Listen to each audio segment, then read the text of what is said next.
benim adım. Hiç çıkamam evimden, dostlar uydururum hayali. Mutluyumdur bu yüzden, bir çiçektür gülünden.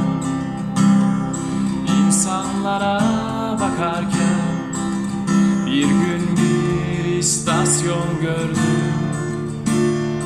Trenleri geçirken yolcular ellerinde tek gidişlik bir bilet. Henüz bilmeseler de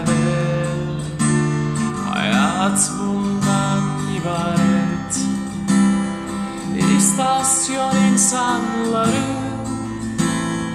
buradalar tesadüfen, aynı rüyayı görüp ayrı yerlere giden. İstasyon insanları buradalar tesadüfen, aynı rüyayı görüp ayrı yerlere giden.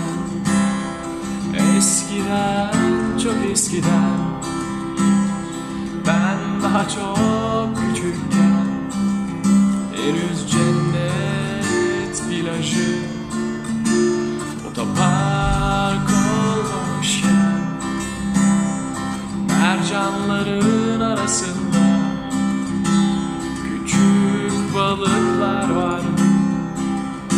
En güzelleri el boyunda, kavun içi olanlardı. Bir gün bir rüya gördüm, o kavun içi balık benmişim. Büyümem beklenmeden afiyetle gelmişim. İstasyon insanları